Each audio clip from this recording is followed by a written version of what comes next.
नमस्कार। बड़ी खबर पर बड़ी और सार्थक बहस के साथ हम लेकर हाजिर है 5 की पंचायत। मैं हूं आपके साथ रीमा पराशर। ड्रामा खड़ा करना ही अगर किसी का मकसद बन जाए तो आखिर उसको क्या नाम दें। अब कुछ लोगों को शायद ये शब्द जो है ड्रामा, इससे वो तिलमिला रहे होंगे, उनको बहुत ज्यादा गुस्सा आ रहा होगा और आना भी चाहिए क्योंकि ड्रामा शब्द ही ऐसा है। लेकिन इस शब्द का इस्तेमाल करने की जरूरत क्यों पड़ी, क्यों हो रहा है ड्रामा संसद में? और हर बार जब संसद का सत्र शुरू होने वाला होता है, उससे लेकर जब संसद का सत्र खत्म होता है, तब तक हम संसद में आजकल क्या देख रहे हैं? यही ड्रामेबाजी ना। और आज सुबह प्रधानमंत्री ने भी, जैसे ही आगाज हुआ शीतकालीन सत्र का, प्रधानमंत्री ने बोला कि भाई ड्रामा मत करिए, ड्रामेबाजी के लिए बहुत सारी जगहें हैं, लेकिन यहां पर तो डिलीवरी करनी चाहिए, यहां पर तो हमें नियत देखनी चाहिए, नीति बनानी चाहिए और इसीलिए ड्रामेबाजी छोड़नी चाहिए। अभी प्रधानमंत्री ने बोला ही था, संसद का सत्र पहला दिन शुरू होना ही था और ड्रामा आपने देख लिया। और वो क्या ड्रामा था? एक स्ट्रीट डॉग यानी एक सड़क के कुत्ते को लेकर के आ गई रेणुका चौधरी संसद में अपनी गाड़ी में। अब उनको ये तो पता ही होगा कि गाड़ी पर जो स्टिकर दिया जाता है वो सांसद के बतौर उनको मिला हुआ है। ऐसा नहीं है कि कोई पेट डॉग को लेकर आ जाए, कोई किसी जानवर को लेकर आ जाए, किसी को भी लेकर आ जाए। और उसके बाद उन्होंने कैसे कैसे शब्दों का इस्तेमाल किया कि भाई ये तो बेजुबान जानवर है, लेकिन जो असली काटने वाले हैं वो तो संसद के अंदर बैठे हुए हैं। अब इशारा उनका किसकी तरफ था? मतलब वो किसके साथ किसकी तुलना कर रहे हैं? चुने हुए प्रतिनिधियों की, सांसदों की, जो वो खुद भी हैं। लेकिन उन्होंने ऐसे शब्द बोल दिए। तो अब ये क्या है? इसको ड्रामा कहेंगे या इसको बिल्कुल एकदम ठेठ राजनीति कहेंगे? आप ही लोग जरा तय कीजिएगा। तो आज पहले ही दिन ये सब ड्रामेबाजी शुरू हो गई। एसआईआर को लेकर मुद्दा था, तमाम मुद्दे थे और ऐसा लग रहा था कि आज पहले दिन कम से कम कुछ तो चर्चा पिछले बार से सीख लेते हुए विपक्ष करेगा, या बिहार के बाद उसको समझ में आ चुका होगा कि जनता आखिर क्या चाह रही है। जनता चाहती है कंस्ट्रक्टिव तरीके से बात हो, उनके मुद्दे उठाए जाएं, जिनको उठाने के लिए उनको भेजा जाता है सांसद बना करके नेताओं को। लेकिन आज भी ऐसा कुछ नहीं हुआ, सिर्फ बयानबाजी चली, हंगामा चला और उसके बाद बस यही सब चलता रहा। तो पहले दिन का आगाज अगर ऐसा हुआ है तो अगले कुछ दिनों में आखिर क्या विपक्ष की यही रणनीति रहने वाली है? क्योंकि विपक्ष में यानी इंडी गठबंधन में आज टूट तो पूरी तरह से सतह पर आ गई। मतलब तृणमूल कांग्रेस भी नदारद रही, समाजवादी पार्टी भी कुछ हद तक उनके साथ है, कुछ हद तक उनके साथ नहीं है। तो कुल मिलाकर उद्धव गुट वो भी उनके साथ नहीं था। तो फूट पूरी तरह सतह पर है और अब मुद्दा क्या है ये भी लगता है विपक्ष तय नहीं कर पा रहा है। तो आज जरा इसी ड्रामेबाजी होगी या फिर की डिलीवरी होगी काम की, इसी पर आज चर्चा करेंगे। खास मेहमान हमारे साथ जुड़ेंगे, लेकिन सबसे पहले जरा प्रधानमंत्री का वो बयान और उसके बाद जो विपक्ष की तरफ से बयान आए हैं उनको सुन लेते हैं और उसके बाद चर्चा शुरू करते हैं।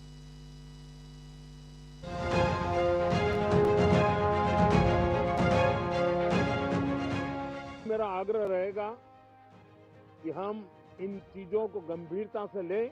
ड्रामा करने के लिए जगह बहुत होती है, जिसको करना है करते रहें। यहां ड्रामा नहीं, डिलीवरी होनी चाहिए। नारे के लिए भी जितने नारे बुलवाने हैं वो पूरा देश खाली पड़ा है। जहां पराजित होकर के आए वहां बोल चुके हो, जहां अभी पराजय के लिए जाने वाले हो वहां भी बोल दीजिए। लेकिन यहां तो नारे नहीं, नीति पर बल देना चाहिए।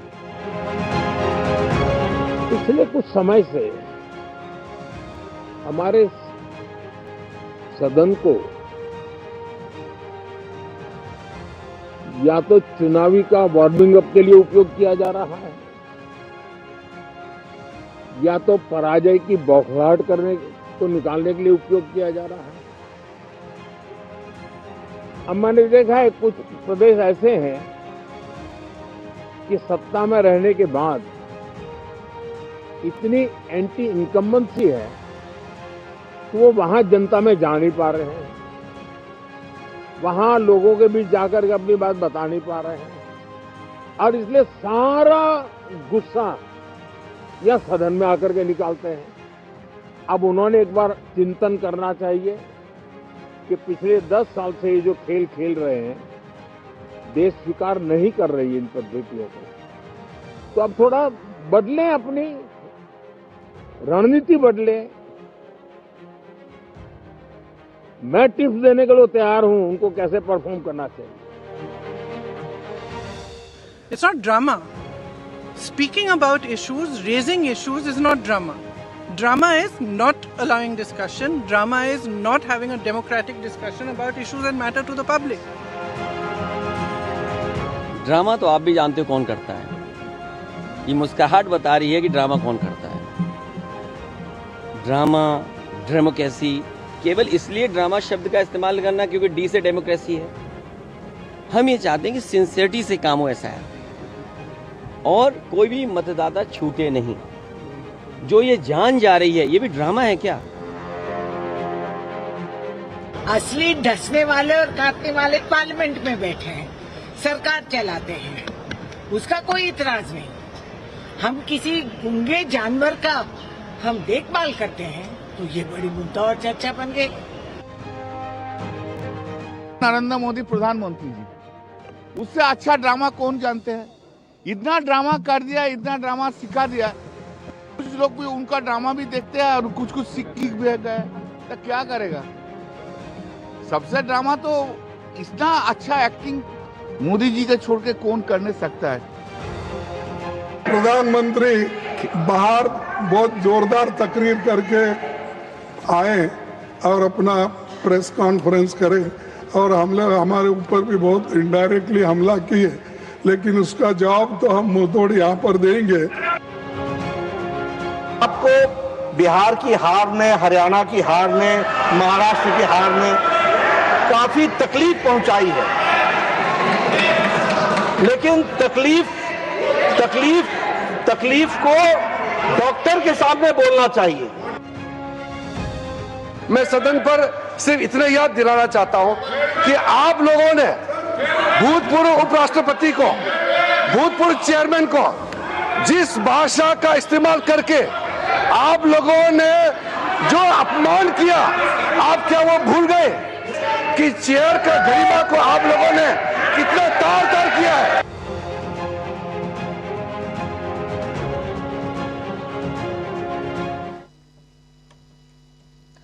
तो कुल मिलाकर राज्यसभा में एक अलग ही तरीके की लड़ाई दिख रही है। पहले ही दिन हमलावर हो गया विपक्ष इस बात को लेकर के कि भाई नए जो डिप्टी चेयरमैन, नए चेयरमैन जो हैं उनको लेकर के उन्होंने आज से ही कटाक्ष शुरू कर दिया। आने वाले दिनों में अब क्या वो रिस्पेक्ट देंगे, क्या सम्मान करेंगे, कितना उनकी बात सुनेंगे, ये भी कहीं ना कहीं पता चल गया। लेकिन अब जरा ड्रामे पर ही बात कर लेते हैं। खास मेहमान जुड़ गए हमारे साथ, परिचय करा देते हैं। शिवम त्यागी थोड़ी देर में जुड़ने वाले हैं, बीजेपी के प्रवक्ता। तहसीन पूनावाला जी हमारे साथ जुड़ रहे हैं, राजनीतिक विश्लेषक हैं। हमारे साथ रोहित अग्रवाल जुड़ रहे हैं, RLD के प्रवक्ता, और साथ ही प्रोफेसर धर्मेंद्र यादव समाजवादी पार्टी की तरफ से पक्ष रखने के लिए जुड़ रहे हैं। लेकिन तहसीन पूनावाला जी, ये मतलब डॉग, स्ट्रीट डॉग को लेकर आना, फिर कहना अंदर जो बैठे हुए हैं काटने वाले तो वो हैं, ये तो बेजुबान जानवर है, ये चल क्या रहा है? फिर जब ड्रामा शब्द का इस्तेमाल कर दो तो एकदम मिर्ची लग जाती है। आपको लगता है ये मतलब इसी के लिए सांसदों को भेजा जाता है क्या पार्लियामेंट में? थैंक यू रीमा जी, आपके शो में शिरकत करने का मौका मिला, इसलिए सबका शुक्रगुजार हूँ। 2 या 3 चीजें मैं रखना चाहता हूँ, क्योंकि माननीय प्रधानमंत्री ने डी से ड्रामा का, क्योंकि कोई मेंबर ऑफ पार्लियामेंट ने सोचा कि जो हमारे इंडीज है या पेट डॉग्स है या स्ट्रीट डॉग्स है, उसको उसकी बात उठाने पे, जो मैं मानता हूँ आदरणीय सुप्रीम कोर्ट का जो जजमेंट सो मोटो था, वो कहीं ना कहीं सरकार का अपमान करता है, क्योंकि सरकार के नियम को अचानक से कोर्ट चेंज कर देता है। मैं उस डिबेट में जाना नहीं चाहता हूँ। वो एक पॉइंट रख रही थी और उसको आप ड्रामा मानते, तो चलो इस बात से मैं इत्तेफाक करता हूँ। तो मुझे बता दीजिए, रोहित भाई बता दीजिए, आप बता दीजिए, जब आदरणीय स्वर्गवासी प्रधानमंत्री भारत रत्न अटल बिहारी वाजपेयी बैलगाड़ी पे पार्लियामेंट में, वो भी ड्रामा था, बैल को लेकर आए पार्लियामेंट के अंदर। देखिए, पार्लियामेंट वो जगह है, वो मंदिर है लोकतंत्र का, जहां पे हर आवाज, हर पॉलिसी में बात होनी चाहिए। अब आदरणीय प्रियंका गांधी बात करने का क्या, मैं इस पे बात करना चाहते हैं। अखिलेश यादव जी ने भी बात रखी। आप मुझे बता दीजिए, बिजनेस एडवाइजरी काउंसिल SR पे बातचीत क्यों नहीं हो रही?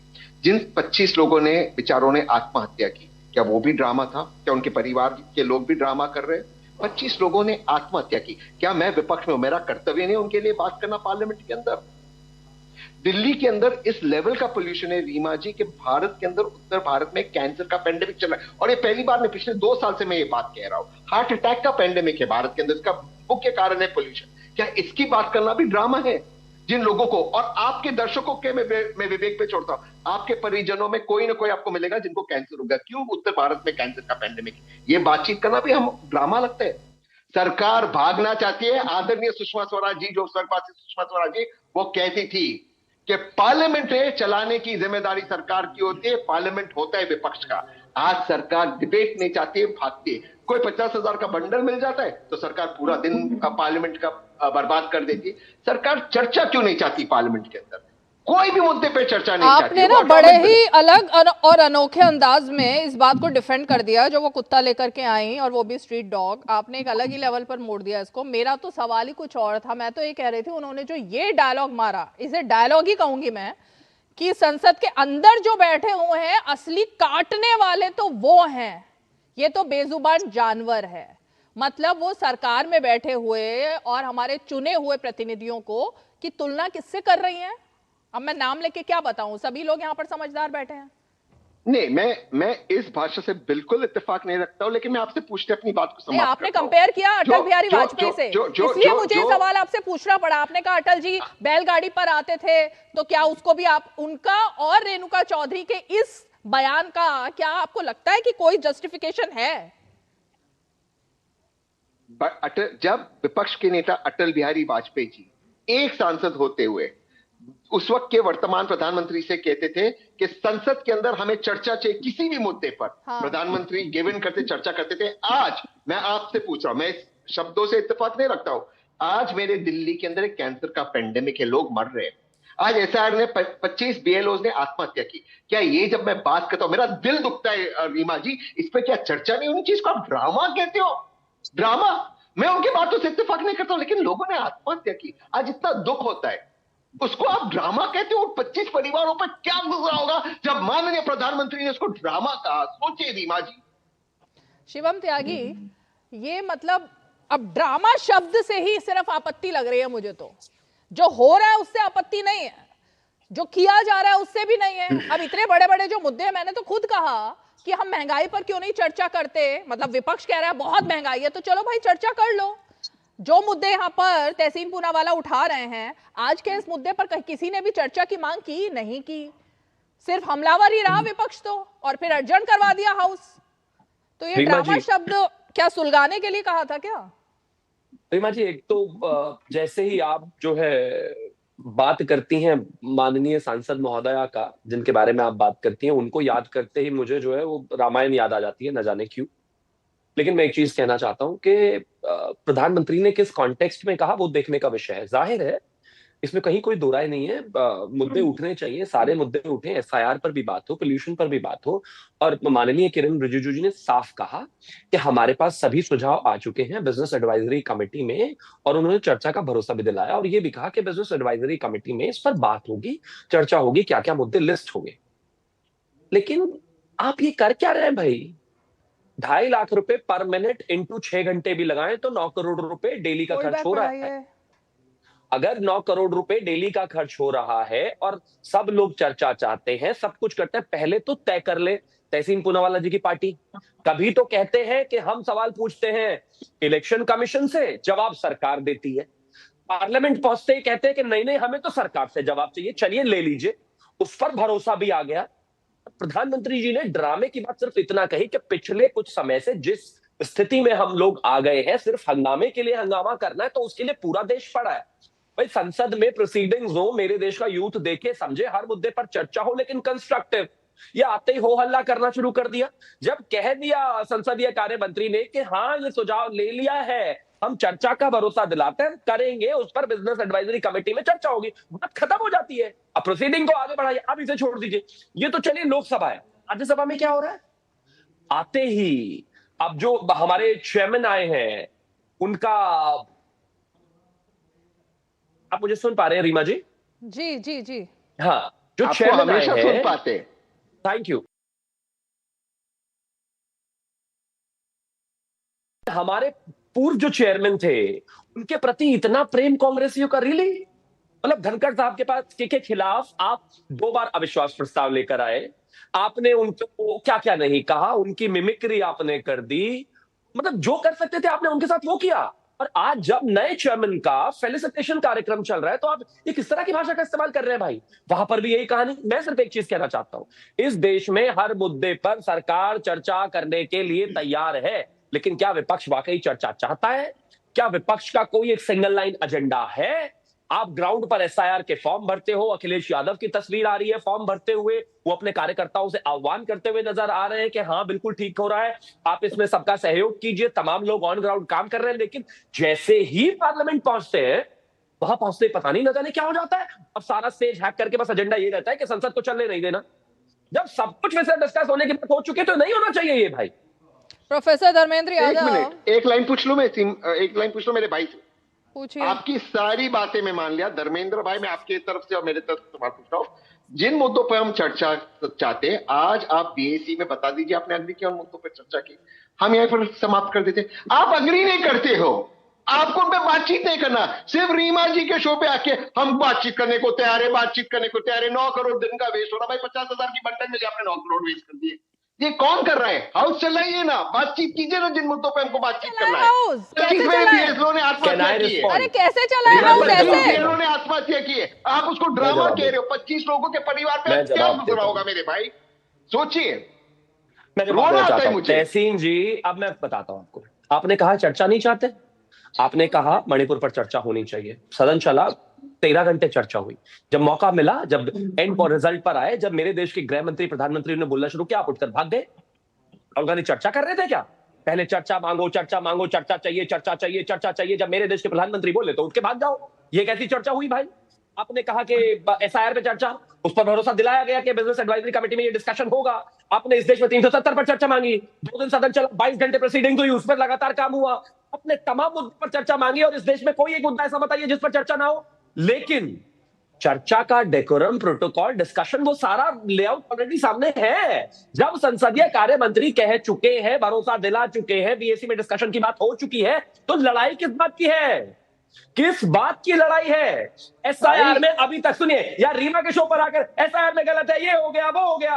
बिहार में हुआ एसआईआर, एक पॉइंट नहीं निकाल पाए राहुल गांधी, एक कमी नहीं निकाल पाए। अरे तो पार्लियामेंट में से बात करो, अरे तो बात करने कौन दे रहा है भाई? बात ही कहाँ करने दे रहे हैं? बात कर रहे हैं हम तो, पार्लियामेंट में भी बात कर रहे हैं, कोर्ट में भी बात कर रहे हैं, इलेक्शन कमीशन भी बात कर रहा है, डिबेट में भी बात कर रहे हैं, फिर बीच में आ गए। ठीक है, ठीक है, अरे बिल्कुल डिस्कशन नहीं, प्रोफेसर धर्मेंद्र यादव है, मुद्दे जो लिस्टेड है उनके हिसाब से मुझे तो समझ ही नहीं आ रहा, ये रिसर्च कहाँ से आ रही है आप लोगों की पार्टी के पास?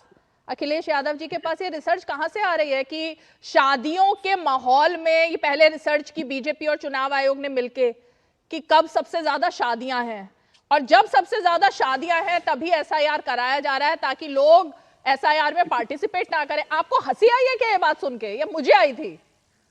मतलब चुनाव आयोग ये देख रहा है कि जब सबसे ज्यादा शादियां हैं तब वो एसआईआर कराए ताकि लोग पार्टिसिपेट ही ना करें। मतलब कमाल का ये दलील है। शादी में अभी 15 दिन के लिए तहसीन पूना वाला आए हुए थे नोएडा में शादी में, 15 दिन यहाँ रुके, 15 दिन में शादी हो गई। कमाल बात हो गई भाई हमारे भाई।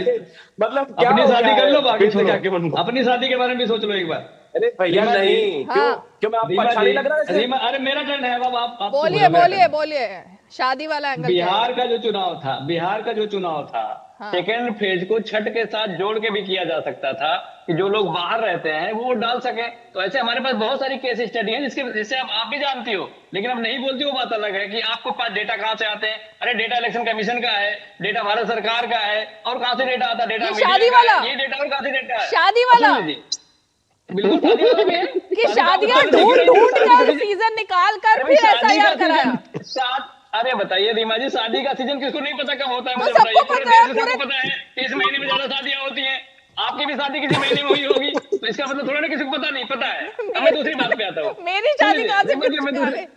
अरे मैं मोदी जी की नहीं, मैं आपकी कह रहा हूँ। नहीं, मेरी भी क्यों बीच में ला रहे हो? जब होगी तब कर लेंगे। ला रहा हूँ कि शादियों का सीजन होता सीमा जी मुबारकबाद हो। मैं महुरा गांव से निकलवाऊंगी, रुकिए। हाँ। सुन लीजिए, भारतीय संस्कृति में ये इलेक्शन कमीशन कब से शादियों का डेटा देने लगे हो, समझ नहीं आ रहा मुझे। और ये पूरा देश जानता है, इसमें कोई छुपी हुई बात नहीं है। नहीं, तो शादियों के सीजन में सारा काम रोक देना चाहिए। इसके लिए किसी नासा के वैज्ञानिक की जरूरत नहीं है। नहीं सीमा जी, हाँ, इसके लिए किसी नासा के वैज्ञानिक की जरूरत नहीं है, ये बिल्कुल सबको पता है। मैं दूसरी बात पे आता हूँ। देश के प्रधानमंत्री आदरणीय मोदी जी, जिसको डायलॉग और ड्रामा डिलीवरी में मुझे लगता है विश्व गुरु कहा भी जा सकता है, कोई दिक्कत नहीं है, अपने मुंह से अगर एक बार बीएलओ शब्द का इस्तेमाल भी नहीं किए, चलो मोदी जी नहीं किए भाई, वो तो ड्रामा और डिलीवरी के, ड्रामा और डायलॉग डिलीवरी के विश्व गुरु है। शिवम त्यागी ने भी बीएलओ का नाम अपने मुंह से एक बार भी नहीं लिया। इस देश में अगर 25 बीएलओ की मौत हो जाए किसी प्रक्रिया के नाते, और ये बात आपके चैनल पे भी है और इस देश के हर एक नागरिक के पास है कि बीएलओ पे जो प्रेशर है, कोई बीएलओ अपने फांसी लगा रहा है, कोई जहर खा ले रहा है, कोई आत्महत्या कर ले रहा है, कुछ तो बात होगी, कुछ तो उन पे प्रेशर होगा, कुछ मशीनरी का दुरुपयोग करवाते होंगे, तभी तो कर रहे हैं, क्योंकि उनको पता है एक तरफ नौकरी जाएगी, दूसरी तरफ परिवार जाएगा। इस खींचतान में अगर कोई अपनी जान को देने के लिए तैयार हो जाए तो आप उसकी मना स्थिति समझ सकती हैं कि एसआईआर में खामियां हैं, इस खामियों पे मोहर लग जाती है। अब इसमें ना किसी शिकायत की जरूरत है, शादियों का माहौल, ये सब कहां से आ जाता है? अब सुन लीजिए, अब मैं ड्रामे की बात कर, ड्रामे का उदाहरण बताता हूँ। इसी देश की पार्लियामेंट ने मोदी जी प्रधानमंत्री रहते हुए 3 काले कानून पास करवाए। क्या ये ड्रामा था या मोदी जी की डिलीवरी थी या मोदी जी का डायलॉग था? ये बताना पड़ेगा शिवम त्यागी जी को, जब इन्होंने काले कानून वापस लिए। यही देश की पार्लियामेंट है जब देश की पार्लियामेंट ने चीफ इलेक्शन कमिश्नर की नियुक्ति का कानून बदला और उस बदले हुए कानून में यह किया कि मोदी जी अपने पसंद का चीफ इलेक्शन कमिश्नर नियुक्त करवा पाए, वो सारा इंतजाम यहाँ पे कर दिया गया। तो क्या ये ड्रामा था या डिलीवरी था मोदी जी का, ये बता दे, या फिर मोदी जी का डायलॉग था, ये भी बता दे। तो ड्रामा था, डायलॉग था, डिलीवरी थी, ये बताना पड़ेगा। इसी देश की पार्लियामेंट ने एक ऐसा भी कानून बनाया जब चीफ इलेक्शन कमिश्नर के सर्विस में उसके प्रोटेक्शन का इंतजाम किया गया कि अगर आप गलत करोगे, हमारा फेवरिज्म करोगे, तो हम आपको प्रोटेक्शन देंगे। पॉइंट क्या है? इतना घालमेल क्यों कर रहे हो शब्दों का? पॉइंट तो बताओ, पॉइंट क्या है? पॉइंट मैं बता रहा हूँ ना। पहला पॉइंट, इलेक्शन कमिश्नर की नियुक्ति में चीफ जस्टिस ऑफ इंडिया को बाहर करना और अपने एक मंत्री को रखना जिससे प्रधानमंत्री के सलाहकार पे किसी इलेक्शन कमिश्नर की नियुक्ति हो जाए। नियुक्ति करने के बाद उससे जब गलत काम करवाया जाए, जैसे और चोरी काम करवाया जाए, तो उसके लिए इन्होंने दूसरा नया कानून बना दिया, चीफ इलेक्शन कमिश्नर के सर्विस में अमेंडमेंट कर दिया। आज का अरे भाई, आज का मुद्दा क्या है? अखिलेश यादव ने तो ये सब बातें ही नहीं बोली आज पार्लियामेंट में। अरे भाई, एसआईआर से जुड़ी हुई बातें सारी है। एसआईआर मुद्दा है कि नहीं है? तो एसआईआर से जुड़ी हुई बातें हैं, एसआईआर से जुड़ा हुआ इलेक्शन कमिश्नर है, इसलिए इलेक्शन कमिश्नर की बात हम कर रहे हैं। और तीसरा जो कानून लगाया इन्होंने, तीसरा कानून पारित करवा दिया कि आपके बूथ के कागज आपको नहीं मिलेंगे और सीसीटीवी फुटेज इसलिए नहीं मिलेगा क्योंकि हम बहन बेटियों के फुटेज नहीं दे सकते, ये भी कानून बना दिया। तो ये तीनों चारों कानून बनाया मोदी जी ने भारत की पार्लियामेंट में, लोकतंत्र के मंदिर में। वहां ड्रामा कर रहे थे या फिर डायलॉग मार रहे थे या फिर डिलीवरी कर रहे थे, पूरे देश को बताना पड़ेगा। अब मुझे देखिए, रोहित अग्रवाल वैसे बहुत देर से वेट कर रहे हैं, पूरा देश जानता है, लेकिन ये सवाल क्योंकि शिवम त्यागी से है। ओके, मुझे रोहित 10 सेकंड में खत्म कर दूंगा। शिवम त्यागी पहले इसका रीमा जवाब जी, दे दें। रीमा जी, जिस संसद में, जिस पार्लियामेंट में, जिस पार्लियामेंट का हिस्सा इस देश में जवाहरलाल नेहरू रहे हो, सरदार वल्लभ भाई पटेल रहे हो, अटल बिहारी वाजपेयी रहे हो, लाल कृष्ण आडवाणी रहे हो, बाबा साहब अम्बेडकर रहे हो, इसके अलावा मुरली मनोहर जोशी रहे हो और तमाम लोग, इंदिरा गांधी, राजीव गांधी, देश के तमाम बड़े नेता रहे, मेरी पार्टी के तमाम बड़े नेता रहे, उस संसद के उसमें रहने वाले, हाउस में रहने वाले सांसदों को रेणुका चौधरी कह रही है कुत्ते को हाथ में ले जाकर कि ये तो बेजुबान जानवर है, असली काटने वाले तो अंदर बैठे हैं। हाँ। यानी कि जिन लोगों ने, जिस संसद ने ये देश बनाया, देश चलाया, देश बढ़ाया, उनको कांग्रेस की सांसद सीधा सीधा कुत्ता कह रही है। प्रधानमंत्री इसी ड्रामे की बात कर रहे थे और इन्होंने पहले दिन ही साबित कर दिया। अब बोलने से पहले सोचो तो सही, बोल क्या रहे हो? मैं रेणुका चौधरी महिला है, उनका सम्मान करता हूं, लेकिन मतलब इस देश की पार्लियामेंट को अपमानित कर रहे हैं भाई आप। जिस पार्लियामेंट का हिस्सा है उसी पार्लियामेंट में कुत्ते बता रहे हैं आप वहां के सांसदों को। वहां पर कौन नहीं है? इस देश के उपराष्ट्रपति हैं, स्पीकर हैं, प्रधानमंत्री हैं, गृह मंत्री हैं, एलओपी हैं, सब हैं। और 10 पीढ़ियों से वहां पर लोग आके जो है इस देश को सेवा दे रहे हैं, और एक सांसद यहां पर आकर ये कह दे कि अंदर जो बैठे असली काटने वाले तो वही है। काटता कौन है भाई? गजब मत करिए। उस एक समय पर अखिलेश यादव भी बैठ के वहां, इस तरह से नहीं होना चाहिए। और भाई ये मेरे नेताओं को गाली नहीं दे रहे, आप सबको गाली दे रहे हैं।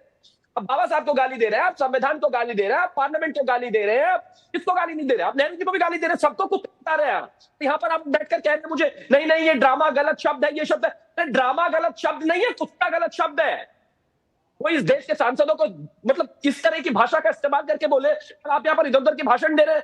और आजकल मेरे साथ धर्मेंद्र जी पिछले 3-4 दिन से लगातार डिबेट में, मुझे लग रहा है एक पूरी रात बैठकर इन्होंने सिर्फ इन 3-4 कानूनों पर ही पढ़ा है। डिबेट कोई भी हो, इनको बस घुमाकर यही लाना है, ये बदल दिया, सर्विस मैनुअल बदल दिया। अरे भैया आज की बात हो रही है, प्रोसीडिंग्स की बात हो रही है, प्रोसीडिंग बढ़ाओ। कानून आपने पास किया है, ये देखिए फिर मैंने कहा भाई साहब कानून, प्रोफेसर साहब ने कानून पर थीसिस करी है, उसी कानून को आपने मना कर दिया कि अच्छा ऐसा है क्या धर्मेंद्र जी, ऐसा ही है क्या? 3-4 दिन से सेम टॉपिक पे सेम बातें बोल रहे हो? रिकॉर्डिंग भेज दूंगा रीमा जी आपको, सारी डिबेट्स में यही चल रहा है।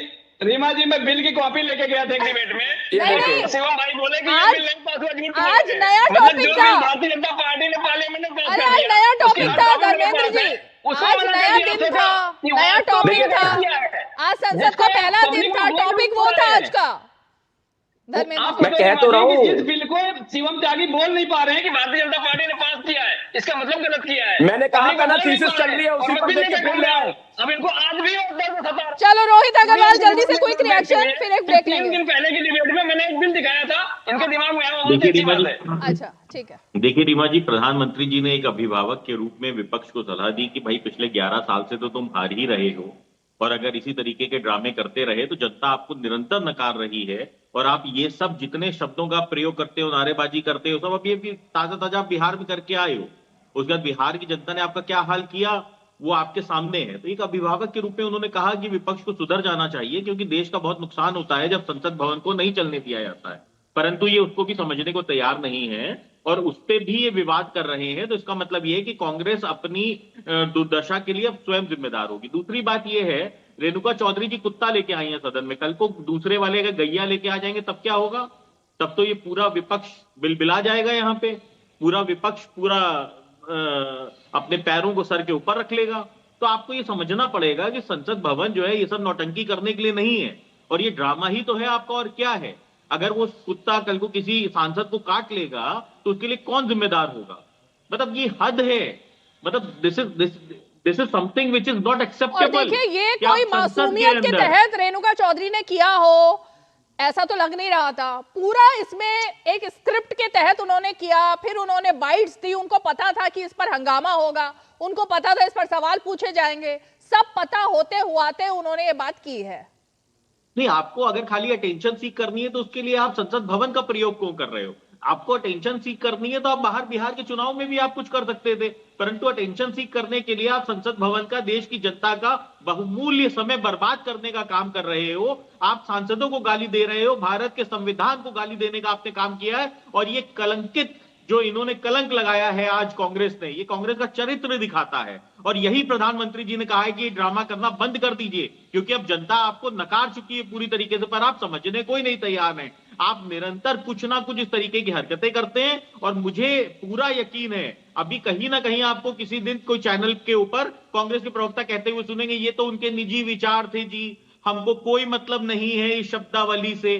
परंतु जब जैसे ही कहीं पे चुनाव आएगा वैसे ही अपना सीना पीटने लग जाएंगे कि सब संविधान की हत्या हो जाएगी। अरे संविधान की हत्या आपके सांसद ने की है आज, संविधान को कलंकित आपके सांसद ने आज किया है, जब देश के चुने हुए सांसदों को उन्होंने कुत्ते से उसको कंपैरिजन करने का काम किया है। और सदन के अंदर आप कुत्ता लेके आ रहे हैं, मतलब इतने सुरक्षित जगह पे, और कल को फिर आपकी बाहर गेट पे जब तलाशी होना शुरू हो जाएगी तब आप ही को बुरा लगेगा कि साहब हम तो चुने हुए सांसद हैं, उसके बाद हमारी फ्रिस्किंग क्यों हो रही है। क्योंकि अगर आप इस तरीके की हरकतें करेंगे, सिक्योरिटी लैप्सेस कराएंगे आप संसद के अंदर, तो कहीं ना कहीं सिक्योरिटी एजेंसीज को भी ये संज्ञान लेना पड़ेगा कि विपक्ष के नेताओं को कि कहीं ना कहीं डिग्निटी के ऊपर ये कहीं ना कहीं एक बड़ा धब्बा है। ठीक है, एक ब्रेक ले लेते हैं, ब्रेक के बाद तहसीन पुलावर आपके पास आ रही है, छोटा सा ब्रेक लेते हैं।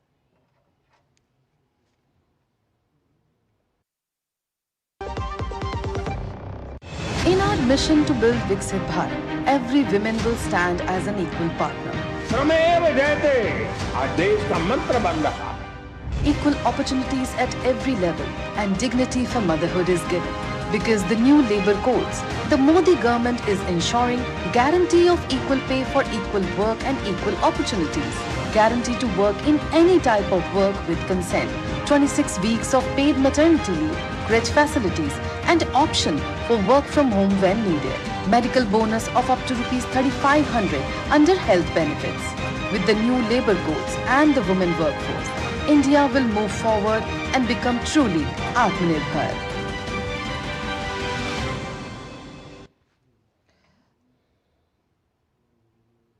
LIC युवा प्रोफेशनल्स के लिए लाए हैं नवजीवन श्री। करें नियमित प्रीमियम का भुगतान, जीवन बीमा का आनंद लें, प्राप्त करें प्रीमियम के प्रतिशत पर गारंटीकृत एडिशंस, अपने वित्तीय लक्ष्यों के अनुरूप मैच्योरिटी पर गारंटीकृत धनराशि पाएं। मौजूदा पॉलिसी धारकों के लिए आकर्षक अतिरिक्त लाभ आज ही खरीदें।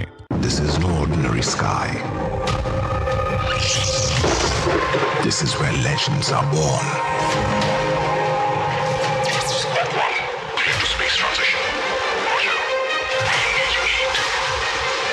In the vast expanse above, the Indian Air Force reigns. Unseen, unstoppable, unmatched. The Indian Air Force to be a cut above. कौन है जो जोड़े देश को? विकसित भारत का विकसित भारत।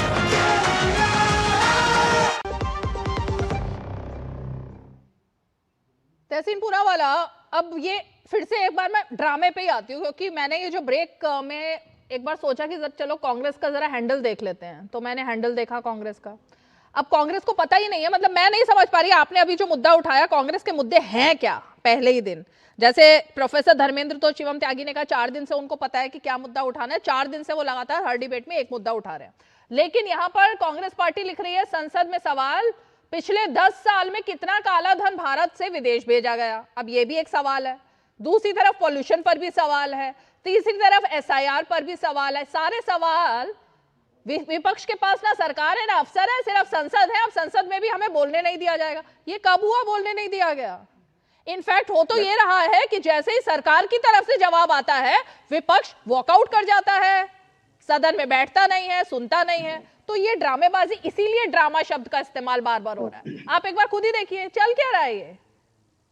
थैंक यू रीमा जी। मतलब सारी लड़ाई सिर्फ सोशल मीडिया पर लड़ने वाला है विपक्ष, और जनता के बीच जाना नहीं है। ये अलग विषय। देखिए, हम पहले मुद्दे पे आते हैं। संसद जो है वो देश के जो जितने भी आवाम है उनका एक आवाज रखने का, वहां पे उनकी मांग रखने का, उनकी बात रखने का एक वहां पे जगह है। अब जितने भी मुद्दों को आपने लिस्ट किया और सारे मुद्दों पर मैंने स्टडी की, इंक्लूडिंग जो बिल लाने वाले, मैं 3 या 4 सवाल रोहित भाई से पूछ लेता हूं, छोड़ दीजिए क्योंकि धर्मेंद्र भाई ने अच्छे सवाल पूछे।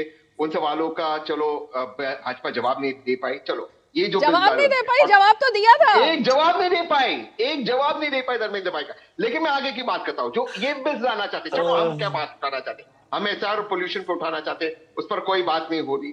चलो हम आता थे एटॉमिक बिल लाना चाहते। रोहित भाई सिंपल सवाल, बिना गूगल के बिल मैंने पूरा पढ़ा। एटॉमिक बिल आप लाना चाहते, प्राइवेट निवेश आप चाहते, उस बिल के अंदर आप मुझे बता दीजिए एटॉमिक डिस्पोजल, जो एटॉमिक वेस्ट है उसको डिस्पोज नहीं करने की पेनल्टी क्या लगाई।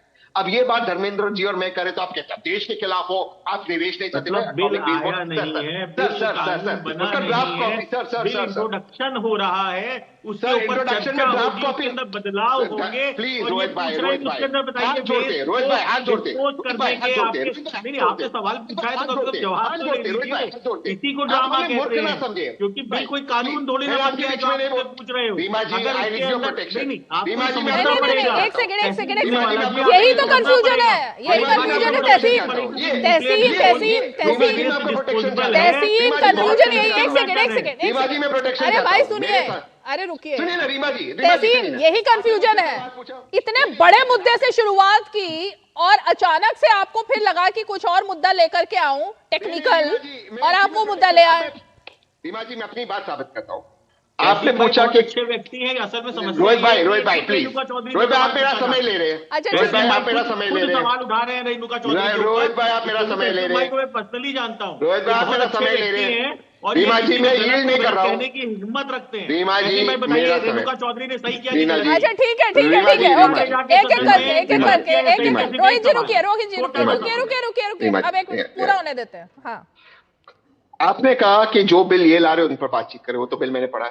अब रोहित भाई ने खुद ने बिल पढ़ा, बिल में कोई है नहीं प्रावधान, वो तो उस पर चर्चा होगी। भाई चर्चा होगी तो आप बिल क्यों इंट्रोड्यूस कर रहे हैं? एटॉमिक एनर्जी इतना सीरियस विषय है, उसमें जो निजी व्यक्ति एटॉमिक एनर्जी प्लांट निकाला उसके डिस्पोजेबल पे क्या पेनल्टी नहीं है, उसमें अगर मैं बातचीत करना चाहता हूँ कि हम उस पर बाद में बातचीत करेंगे। भाई ये क्या चल रहा है? मजाक चल रहा है देश के अंदर, पार्लियामेंट के अंदर।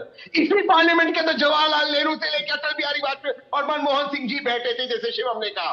आप वहां पर मजाक कर रहे हो, ऐसे बिल्स इंट्रोड्यूस करते। अब मैं आता हूं दूसरी बात, आप निजी कंपनीज एफडीआई 100% इंश्योरेंस में लाना चाहते, मैं उसका स्वागत करता हूं। बताइए आप प्रीमियम को चेक करने के लिए आपने क्या प्रावधान रखे? मैं इस पे बातचीत करना चाहता हूं, आप उस पर बातचीत करना नहीं चाहते। एसआईआर पे मैं दोबारा चाहता हूं, 25 लोगों ने आत्महत्या की, आप उस पर बातचीत करना नहीं चाहते। आप कैंसर के पेंडेमिक पे बातचीत करना चाहते हैं, आप बातचीत किस चीज में करना चाहते हैं? एक सेकंड ये किसने कहा? क्या ये ऑफिशियली सरकार की तरफ से कहा गया है कि इन सब मुद्दों पर बातचीत नहीं करनी है? बताइए कहाँ लिखा हुआ है कि बातचीत करेंगे? अरे कहाँ लिखा हुआ है कि बीएससी में बीएससी की बैठक रोज होती, हफ्ते में एक बार होती है, पूरे हफ्ते का एजेंडा बनता है। अभी आज पहला दिन है संसद का, तो ये कैसे तय हो गया कि नहीं करनी है बातचीत? ये कब तय हुआ? शिवम भाई बताओ, शिवम त्यागी, मतलब ये कब तय हुआ? ऑल पार्टी मीटिंग में एजेंडे तय हुए हैं, ये कब तय हुआ? मुद्दे पे बात ही नहीं करनी है। मैं बीच में इसीलिए नहीं बोला, मुझे याद आ गया, हमारे देश की एक पत्रकार हैं, उन्होंने स्वरा भास्कर से पूछा, इंटरव्यू चल रहा था, स्वरा भास्कर से कहा कुछ ऐसे कॉन्वर्सेशन में, तो स्वरा भास्कर बोली आपको पता है सीए के कितने ड्रैकोनियन कानून हैं, इतने खतरनाक कानून है, मेरे पास तो नहीं है आधार कार्ड, मुझे रिपोर्ट कर देंगे तो क्या होगा? एंकर ने सिर्फ एक सवाल पूछा, ड्राफ्ट कहाँ है स्वरा? एनआरसी। भैया स्वरा भास्कर मत बनो तहसीन पूनावाला, अरे मेरे स्वरा भास्कर मत बनो प्लीज, बीच में नहीं, प्लीज आप इनको रोकेंगे, बीच में नहीं, मेरा निवेदन है। Thank you. Please Swara Bhaskar बनना बंद करिए। मेरे देश के संसदीय कार्य मंत्री ने कहा कि सारे सजेशन और सुझाव हमारे पास आ गए हैं, बिजनेस एडवाइजरी कमेटी में इस पर डिस्कशन होगा और हम इस पर चर्चा करने का भरोसा देते हैं। हाँ, इस संसद में सब लोग बैठे हैं। हाँ, रेणुका चौधरी इस देश के सारे सांसदों को कुत्ता कह रही है। हाँ, आपके नेता को भी कह रहे हैं। आई एम सॉरी टू से, आप फर्स्ट फैमिली के रिश्तेदार हैं, आपके रिश्तेदारों को भी कह रही है, वो प्रियंका जी भी उसी संसद में है, उसी सदन में। ये तो कहने से गए आपके ये भाषा नहीं होनी चाहिए, गलत है, इस पर एक्शन होना चाहिए, मुझे आप भाषण दे रहे हैं। अरे ड्राफ्ट का है भाई, डिस्कशन में आएगा, कौन कहता है चर्चा नहीं करना चाहिए? अच्छा कोई एक मुद्दा बताइए जिस पर चर्चा ना हुई हो। मुद्दे पर इस देश में अभी तक चर्चा नहीं हुई, जितने विपक्ष ने चर्चा मांगी हो, हर चीज पर चर्चा हुई, हर चीज पर। मेरे देश के प्रधानमंत्री सबसे ज्यादा 222 मिनट तक एक दिन लगातार बोले। मेरे देश के गृह मंत्री हर विषय पर 18 घंटे 20 घंटे चर्चा हुई है।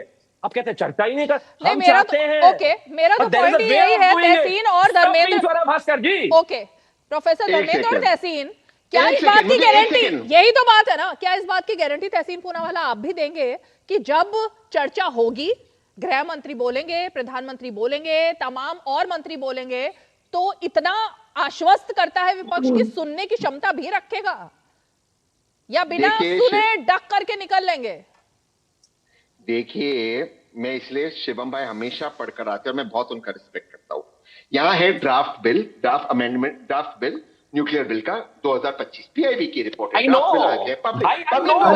गया है तो पब्लिक डोमेन में जो ड्राफ्ट मिला है मैं सुझाव दे रहा हूँ, वो आप इंट्रोड्यूस करने वाले हो भाई। अब इसमें कौन बन रहा है? आप बन रहे हो? अभी डिस्कशन हुआ नहीं है, अभी डिस्कशन हुआ नहीं है, अभी डिस्कशन हुआ नहीं है, मुझे भी तो मैं क्या कह रहा हूँ, डिस्कशन आप चलना नहीं चाहते, परेशान क्यों? नहीं करेंगे, नहीं करेंगे, किसने कहा नहीं करेंगे? आपने कैसे डिसाइड कर लिया नहीं करेंगे? आपने कैसे कर लिया डिसाइड कि नहीं करेंगे? एक सेकंड, कैसे कर लिया डिसाइड कि नहीं डिस्कशन होगा? बताइए जरा। Is this your personal issue और is this a party? Future predict कर मैं यहाँ पर कांग्रेस पार्टी और विपक्ष की बात कर रही हूँ। ये एक अगर पर्सनल लेवल पर, मतलब तहसीन ने पढ़ा है बिल, ये अच्छी बात है, आपने ड्राफ्ट पढ़ा है, ये अच्छी बात है, लेकिन कांग्रेस पार्टी तो इसको मुद्दा बना ही नहीं रही ना। और मैं तो यहाँ कांग्रेस के बिहार पर बात कर रही थी, इंडिया अलायंस की बात कर रही थी, गठबंधन की बात कर रही थी। क्यों प्रोफेसर धर्मेंद्र? मैं तो हर पॉइंट उठा रहा हूँ। हाँ, इनके पास जवाब नहीं है। प्रोफेसर धर्मेंद्र, आपने अभी तक, ठीक है, आपने अभी तक मुझे जवाब नहीं दिया। प्रोफेसर धर्मेंद्र, भाग रहे हो। ठीक है ठीक है ठीक है। प्रोफेसर धर्मेंद्र, मुझे इस बात का जवाब दो, ये 3 करोड़ का आंकड़ा मैं उठा रहा हूँ। अरे मैं उठा रही हूँ, मतलब आपने वो जो लेकिन मेरी एक शिकायत है, आपने जो एक्ट्रेस का नाम लिया वो नहीं मेरा अभी एक्ट्रेस नहीं है।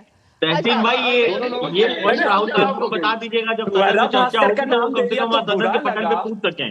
अच्छा ठीक है प्रोफेसर धर्मेंद्र, अब थोड़ा सा आप भी आगे बढ़िए। 4 दिन से अगर आप सेम वही टॉपिक उठा रहे हैं तो मेरे ख्याल से अब आप आंकड़ों पर भी आइए। ये 3 करोड़ लोगों के वोट, और वो भी वो वोटर जो कि आपकी पार्टी के वोटर थे, ये कैसे पता लगता है? ये मैं आज तक कैलकुलेट नहीं कर पाई। 3 करोड़ वोटर्स के नाम कट गए हैं। ये भी आंकड़ा अखिलेश यादव का है। उसके बाद ये शादियों वाला आंकड़ा अखिलेश यादव का है। उसके बाद ये बात उन्होंने कहा कि ड्रामा शब्द का इस्तेमाल इसलिए किया क्योंकि D for drama, D for democracy. अब ये क्या डेफिनेशन आ गई नई? रीमा जी, ड्रामा और डायलॉग डिलीवरी के जो विषय, डायलॉग कह सकते हो आप, बट डेमोक्रेसी और ड्रामा मतलब, सुन लीजिए। हाँ, अब सुन लीजिए रीमा जी, ड्रामा और डायलॉग डिलीवरी के जो विश्वगुरु हैं आदरणीय प्रधानमंत्री जी, तो उनसे इस तरह के शब्दों का आप उम्मीद कर सकते हैं कि देश की डेमोक्रेसी में, देश की पार्लियामेंट में हमारे देश के प्रधानमंत्री ऐसी बात कर सकते हैं। कोई बड़ी बात नहीं है, क्योंकि उनका ऐसा ही स्वभाव रहा है शुरू से। अब रही बात जो आप कह रहे हैं कि आपको पता कैसे चलता है, अब सुन, आपके बीच में नहीं बोला शिवम भाई, मैंने, आप पढ़ लिख के आते हैं, आप यही कह रहे थे। मैं बोलूंगा नहीं, मैं नहीं रही बात आप जो वोट की कह रही हैं, अगर अरे बोलने दीजिए मुझे ना रीमा जी, जो आप कह रही है वोट कैसे पता चलता है, कहाँ करता है? अगर आपके किसी बूथ पर 1000 वोटों के सापेक्ष आपके पास 11 लोगों की टीम होगी, बूथ कमेटी होगी और आपके पीडीएफ प्रहरी होंगे, तो आप निश्चित रूप से जान जाएंगी कहाँ पे कितना वोट कटा है, कहाँ पे कितना वोट जुड़ा है। कोई रॉकेट साइंस नहीं है। तो आपके 3 करोड़ कट चुके हैं। अब सुन लीजिए, आपके 3 करोड़ कट चुके हैं, मैं वही तो जानना चाह रही हूँ ना। नहीं, मैंने तो नहीं कहा 3 करोड़ कट चुके हैं। आपने नहीं कहा, अखिलेश यादव ने कहा 3 करोड़ कट चुके हैं नाम। बिल्कुल, वो तो आपने नहीं देखा था, बिहार के अंदर नहीं देखा था। नहीं देखा। 65 लाख एक बार में कट गए थे। नहीं देखा। इलेक्शन कमीशन की बात तो सुना करिए, आप कैसी बात कर रही हैं? 65 लाख का आंकड़ा था और आपको पता लग गया होगा 65 लाख कौन थे वो।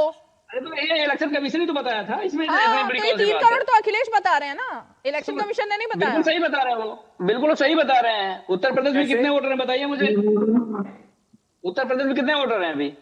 सर सारे आंकड़े तो मैं आपसे पूछ रही हूँ, आप मेरे ही ऊपर बता रहे हो। हाँ, तो आप बताओ ना। आपको नहीं पता कितने वोटर हैं तो कितने? मुझे अच्छा लग रहा है, प्रोफेसर साहब पढ़ाएंगे तो अच्छा लगेगा ना, बताइए। बिल्कुल, देखिए मैं प्रोफेसर भी हूँ, मेरे पास डिग्री भी है। हाँ। अब डिग्री मांगोगे तो मैं पोस्ट कर दूंगा, ठीक है? क्यों नहीं चाहिए, मेरे को विश्वास है आपके पास होगी डिग्री। नहीं, मुझे मेरे विश्वास है, मुझे किसी और पे नहीं विश्वास है ना कि उनके पास डिग्री है। आपको नहीं विश्वास है तो आपकी प्रॉब्लम है, मुझे विश्वास है। नहीं तो मैं आपसे एक गुजारिश कर सकता हूँ ना, उस डिग्री को भी मुझे दिखा दीजिए एक बार, मैं भी देख लूं कि भाई वो डिग्री क्या है, कैसे बनती थी, कैसे छपती थी, कंप्यूटर में हाथ से कैसे लिख दिया जाता था और हाथ से कंप्यूटर में कैसे लिख दिया जाता था। डायलॉग डिलीवरी है, नहीं ये डायलॉग डिलीवरी तो है, और क्या है? विश्व गुरु होने का यही तो फायदा होता है कि आप कुछ भी बोल जाओ, कुछ भी कर जाओ। अरे जब देश आपसे पूछ रहा है कि 25 लोगों की मौत, आप 4 दिन तक डिस्कशन नहीं करेंगे? 4 नहीं, मैं तो कह रहा हूँ 400 साल तक करिए आप। जब 25 लोगों की मौत हुई है, क्यों हुई है, इसका जिम्मेदार कौन है? इलेक्शन कमीशन ऑफ इंडिया जिम्मेदार नहीं है तो कौन है? अगर भारतीय जनता पार्टी अपने आप को इलेक्शन कमीशन ऑफ इंडिया समझ रही है तो वो जिम्मेदारी ले। इसकी जिम्मेदारी कौन लेगा? उनके परिवार की जिम्मेदारी कौन लेगा? उनके परिवार में जो बाकी लोग बचे हुए हैं, राष्ट्रीय अध्यक्ष जी ने उनको आर्थिक मदद किया। उत्तर प्रदेश की सरकार सो रही है, उत्तर प्रदेश के मुख्यमंत्री के मुंह से बीएलओ नहीं निकल रहा है। आप जिन बीएलओ से 24 घंटे काम करवाने की बात कर रहे हैं, 12,000 रुपए में सोच रहे हैं कि 24 घंटे काम करें, अगर वो उनकी मौत हो जा रही है तो आप एक संवेदना व्यक्त नहीं कर सकते हैं। तो ये तो आपका डायलॉग डिलीवरी है, इसमें कोई डाउट नहीं है। आज जो देश के सामने संकट है वो ये है कि डेमोक्रेसी भारतीय जनता पार्टी खत्म करने की कोशिश कर रही है। फिर वही बात आ गई, ये गलत बात है क्या? सर फिर जब ऐसे बयान आते हैं ना प्रोफेसर धर्मेंद्र, तभी फिर याद आता है कि बिहार में जो नतीजा आया, क्या उसकी बौखलाहट है क्या? ये बिहार में जो नतीजा आया है, आपको पता है कैसे नतीजा आया है? कैसे? भारतीय जनता पार्टी को पता कैसे? मैं बता रहा हूँ, भारतीय जनता पार्टी का एक नेता है जो दिल्ली में भी वोट किया, हरियाणा में भी वोट किया, एक वोट से बीजेपी का ये हाल हुआ है वहां पर, मैंने मतलब सुन लीजिए ऑपोजिशन ना, का अब आप उसको कमाल की बात कर रहे हो प्रोफेसर आप। अब सुन लीजिए, अब मेरी बात सुनिए, महाराष्ट्र में एक मॉडल के 22 वोट बने, अब उसको आप 22 वोट कह दोगी तो आप तो कुछ जब मन होगा तब कह दोगे कि 1 वोट है कि 22 वोट है, 1 लाख है कि 2 लाख है। ये बताइए बिहार के अंदर 1,07,000 वोट कैसे बढ़ गए, बता दीजिए, इसके बारे में जानकारी आपको है कि नहीं? बताइए रोहित अग्रवाल, कोई बोल दीजिए, आप बताइए कि 1,60,000 बताइए बताइए बताइए बताइए। चोरी तो चोरी होती है ना, चाहे 1 वोट चुप हो जाओ, जनता नहीं सुनती इतना तो आपको जितना हमने सुन लिया। नहीं, 1 मिनट शिवम भाई, 1 मिनट। धर्मेंद्र भाई ने बहुत अच्छी बात कही। धर्मेंद्र भाई ने कहा 11 लोगों की बूथ कमेटी है इनकी, और इनको पता चल जाता है कि इन लोगों के नाम कटे। अखिलेश यादव जी दावा कर चुके हैं 50,000 वोट सबके यहाँ कट रहे हैं हर विधानसभा में। धर्मेंद्र भाई वो 50,000 में से 500 लोग लेके यही रीमा जी के टीवी चैनल के ऊपर लेके आया करो डिबेट में, और 500 लोगों को दिखाया करो कैमरे को जूम करके कि देखिए इनका नाम कटा है और इनका नाम नहीं है, और ये देखो यहाँ जितना बैठे हैं इनका आप चवन्नी लेके बैठिए, ठीक है रोहित भाई, आप चवन्नी लेके बैठिए, भी है नहीं अपने आप दिख जाएगा किसके वोट कर रहे हैं किसके नहीं कर रहे हैं। चवन्नी लेके बैठिए, आपको पता चल रहा है किसके वोट कर रहे हैं किसके वोट नहीं कर रहे हैं। चवन्नी बाज आदमी के पास ना आंकड़ा होता है, ना कोई नीति होती, ना कोई नियत होता है। गन्ना किसानों के भुगतान में आप चवन्नी की बात करेंगे, उसके आगे बात नहीं कर सकते हैं। आपको तो पता है चुनाव आयोग चवन्नी लेके बैठेंगे सारा कुछ हो जाएगा आपको। लोगों को लेके आओ ना, परेड कराओ। चवन्नी लेके बैठिए, चवन्नी, अरे भाई चवन्नी से सारा दिखता है। अभी भी आपके चवन्नी अपने आप में लगा लेंगे तो आपको बूथ भी दिखेगा, वोटर भी दिखेगा, वोट कट गए भी दिखेगा, वोट नहीं कट गए भी दिखेगा। चवन्नी का क्या है? सब कुछ मत करिए, चवन्नी क्या है? नुकसान ना आइए। अरे चवन्नी क्या है प्रोफेसर धर्मेंद्र? नुकसान ना आइए, चवन्नी लगा दीजिए, सब कुछ दिखेगा आपको। 65,000 आदमी है जिनके नाम कट गए इस विधानसभा में, जो वोट नहीं दे पाए, और ये देखिए साहब चुनाव आयोग ने गलती की है। 18,000 एफिडेविट दिया था। अरे एक एक करके बात करें दिखाई नहीं दिया आपको। कहाँ चला गया कमीशन के हाथ में चवन्नी लगा होता वो भी नहीं दिखाई दिया। 18,000 एफिडेविट में क्या हुआ बताइए जाके। तो आज तक एक्सेप्टेंस नहीं दिया कि आपने कोई एफिडेविट दिया है, किसको ठीक है ठीक है ठीक है, ऐसे नहीं होती ना डिबेट, एक एक करके बात करते हैं। प्रोफेसर धर्मेंद्र क्यों इतना उत्तेजित क्यों हो रहे हैं आप? रुकिए ना 1 मिनट। रीमा जी 18,000, अरे उनकी बात तो कंप्लीट होने दीजिए, उनकी बात तो सुनिए, उनकी बात सुनिए। देखिए समस्या यही है, इसी को कहते हैं हंगामा करना, इसी को कहते हैं, क्योंकि ना तो ये डिबेट होने देते हैं सही से, ना ये चुनाव होने देते हैं, ना ये देश के अंदर कोई काम होने देते हैं, और ये संसद भवन भी नहीं चलने देते हैं। इसीलिए प्रधानमंत्री जी ने कहा है कि तमाशा मत करिए, क्योंकि आप ये जो तमाशा कर रहे हैं जनता को भी बुरा लगता है। ये जो आप टीवी डिबेट्स पे आके गाली गलौज करते हैं साथी प्रवक्ताओं के साथ, एंकरों के साथ, ये कहीं ना कहीं जनता भी सुनती है। हमारे भारत की संस्कृति नहीं है जो आप जिस तरीके से यहाँ पे आके उद्दंडता करते हैं, आपको ये समझना पड़ेगा। खाली झूठ बोलने से, झूठ परोसने से ये देश आपको वोट देने वाला नहीं है। 50,000 में से 500 आदमी लेके आने को प्रोफेसर धर्मेंद्र यादव 500 आदमी आप एक सेकेंड प्रोफेसर धर्मेंद्र, एक तो ये चवन्नी अठन्नी ये सब शब्दों का इस्तेमाल ना डिबेट में नहीं करना चाहिए, और दूसरी बात ये है नहीं कोई राष्ट्रीय अध्यक्ष ये क्या तरीका है? क्यों चवन्नी अठन्नी? जयंत चौधरी साहब ने किया था, कैसे बात कर रहे हैं? अरे ठीक है, रिपीट कर रहे हैं। मेरी डिबेट में नहीं बोला, आप बोल रहे हो। वापस कर दो, अब रुकिए। अच्छा ठीक है। और दूसरा प्रोफेसर धर्मेंद्र, प्रोफेसर धर्मेंद्र वापस करो पहले। Okay okay okay professor Dharmendra, Bihar की क्योंकि आपने बात कही, आपने मुझे कहा कि मुझे पता है कि कैसे बिहार जीता। मैं तो 3 महीने से बिहार में देख के आई थी कैसे बिहार जीता, और जो भी बिहार में देखकर आया और जनता से मिलकर आया उन सबको पता था नतीजा क्या आने वाला है, क्योंकि जनता के मन में क्या था वो सबको पता था। मेरे ख्याल से अखिलेश यादव भी भनक ले चुके होंगे, भाप चुके होंगे। तो इसलिए हर चीज में क्रिब करना और हर चीज में चुनाव आयोग को ही कटघरे में खड़ा करना, कभी कभी हार को स्वीकार करके अपनी गलतियों पर आत्मचिंतन करना भी बहुत जरूरी होता है प्रोफेसर धर्मेंद्र, जो कर नहीं पा रही है विपक्ष। रीमा जी बिहार के SIR में आधार को वैलिड डॉक्यूमेंट नहीं माना गया। क्यों नहीं माना गया? इसलिए नहीं माना गया, सुप्रीम कोर्ट में बात हो चुकी है। अरे क्या बात हो चुकी है? अब जब कोर्ट में case file, election commission of India के पास इतना सेंस नहीं है कि इस डॉक्यूमेंट को वैलिड मान लिया जाए। अगर विपक्ष सुप्रीम कोर्ट ना जाए, विपक्ष का 1 महीना ना खराब करें, तब जाकर माना जाएगा। 1 महीना खराब के बाद आया है, आधार के अलावा आपके पास कोई कागज नहीं है क्या?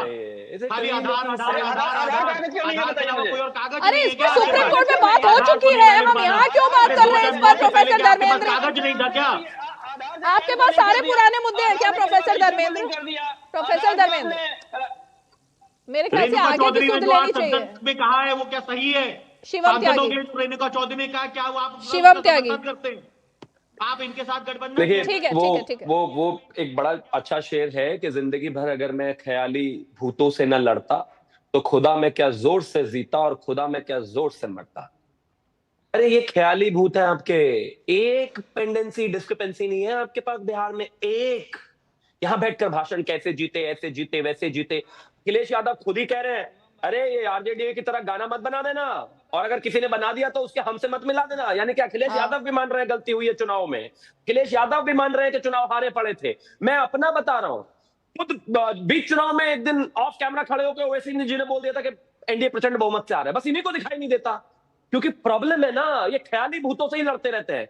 जहां कोई पूरे प्रोसेस में दिक्कत ही नहीं है, उसको जबरदस्ती दिक्कत बनाकर अगर लड़ोगे तो जी अपनी बीच में नहीं बोला, मैं आपके बीच में नहीं बोला, मैं आपके बीच में नहीं बोला, प्लीज मैं आपके बीच में नहीं बोला। धर्मेंद्र जी कोई लाभ नहीं उस बात से। दूसरा एक और, इन्होंने कहा कि अरे हम चुप में गए, 1 महीना विपक्ष का खराब कर दिया। भैया लोकतंत्र का काम ही लड़ना यही होता है। लोकतंत्र का काम ये नहीं होता कि सीएम बन गए तो पूरा बॉलीवुड बुला के जो है सैफई में नाच गाना कराओ। काम करना ही होता है विपक्ष का काम, चुनाव में लड़ना, लोगों के बीच में रहना, कोर्ट में जाना, अपने लोगों के लिए लड़ना, बीच में नहीं बोलना। धर्मेंद्र जी ये क्या वर्बल डायरी है, सारा यही कर देना डीडी न्यूज पर। रुक जाओ, मैं अपने समय में बोल लेता हूँ। और एक और चीज इन्होंने कहा, क्या लगातार क्यों बोल रहे हैं, आपकी विंडो बंद है, आवाज सिर्फ आपकी लिपसिंग समझ में आ रही है, मुझे कुछ समझ नहीं आ रहा, रुक जाइए ना प्लीज।